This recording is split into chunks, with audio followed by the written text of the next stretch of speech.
Hello everybody, I'm coming to you from the Ogden industrial area today, so there's going to be some background noise. I apologize for that. Jordan's going to hate me for all the noise reduction he has to do, but I like the photos that I can get here, especially on a winter day.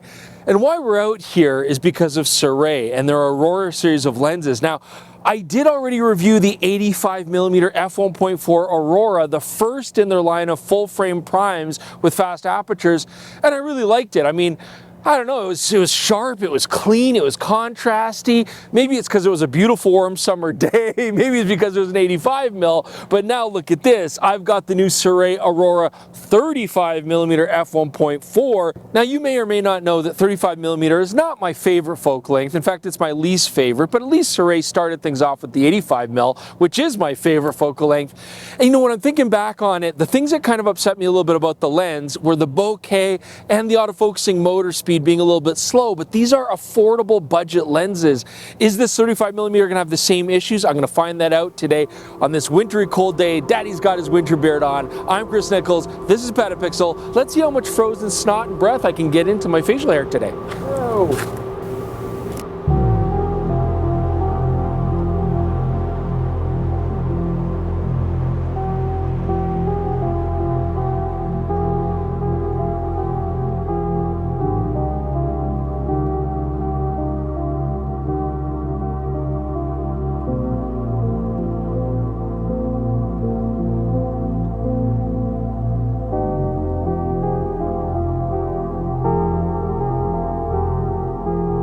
Hey, by the way, it's now 2026. Happy New Year to all of you guys. And maybe this is the year that you decide to save a little bit of money, go a little bit easier on your costs, or maybe splurge on yourself and buy something really nice. And you can do both of those things at KEH.com. They've got tons of new gear, they've got tons of used gear, and across so many different budgets.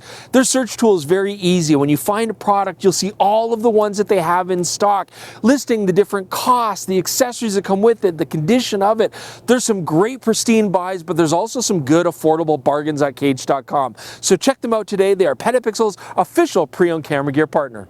Now, one thing that's really interesting about Sirui is they make these Aurora lenses for a whole bunch of different mounts with full autofocus. So you can get this for Sony E mount, of course. I'm testing today on the A7R5, but you can also get this in Nikon Z mount. You can get this in L mount. You can even get this in Fujifilm X mount with, of course, an APS-C crop factor going on there. But there's a lot of mounts you can choose from. The only one you can't get, of course, is Canon right now.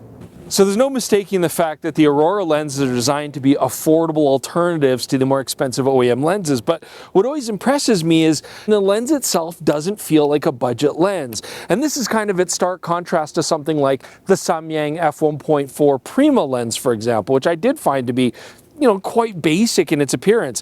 This has got a really nice pedal-shaped hood with a rubber ring on it, nice locking switch, smooth manual focus ring, all metal construction, but you also get a lot of extra features here. I can declick the aperture and make it smooth functioning. Of course, I do get a full aperture ring as well. I can lock that with the iris lock button. I have an autofocus manual focus selector switch, and I even get a customizable function button.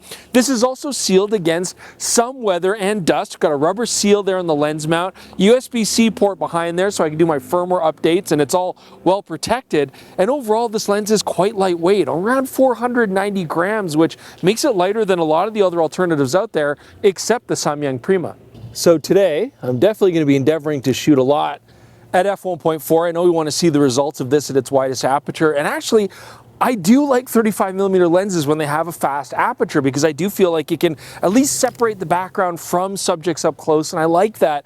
I like it especially with an f1.2 lens, but of course those are going to be heavier and more expensive. So will this 35mm at 1.4 blow me away? Again, the bokeh I found middling on the first Aurora lens. Let's see if it holds true on this one.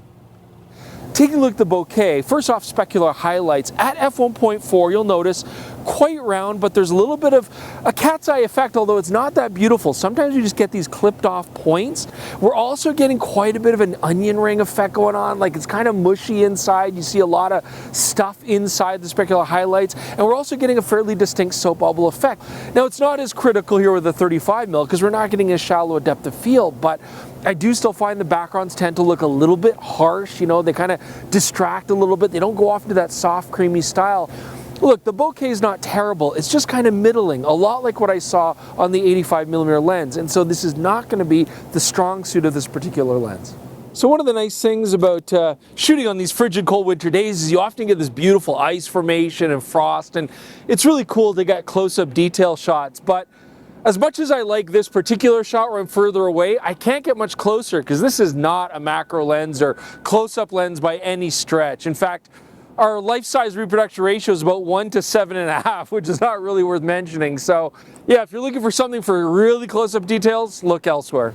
So I don't think that these rear axle assemblies are going to be driving off quickly anytime soon, and that's kind of how I felt about the Sirui 85mm autofocusing motor. Not that it was a rusty old drivetrain assembly, but more so that it was pretty ponderous. Now, in a street situation, it still worked quick enough, but the slower STM motor that they use there, you definitely notice that slower speed. On the 35mm, this is also using an STM motor, but honestly, it's actually quicker, I feel, than the 85mm. Also, I feel that the 85 had such shallow depth of field, you needed to go quickly and accurately at f1.4, but I think you definitely get a little bit more leeway here with just the extra depth of field on this 35mm lens, and we're not shooting anything quick today. Again, these aren't going anywhere anytime soon, but even in a street situation, I'm confident the autofocusing motor here will be fast enough. So we might have a pattern going on here because the 85mm Sirui lens had a little bit of purple color fringing and some Bokeh, that longitudinal chromatic aberration where you get this color fringing in the foreground and background autofocus areas, and it's really hard to remove in post. Well,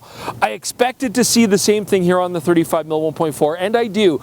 I'd say the color fringing is maybe a little bit less aggressive, but again, that's always easy to fix. The Bokeh is the thing that's not easy to fix, and there is some that's present here, but honestly, it's not that bad. There will be some situations though, like, shooting this snowy tree where you're gonna see a little bit of that pink in front and a little bit of that green in the background, and that can be annoying. If you close down the aperture, that goes away, but we often like to shoot these lenses at f1.4. I have a distinct memory of using the Sirui 85 and being blown away by just how sharp it was, wide open, and also how contrasty it was.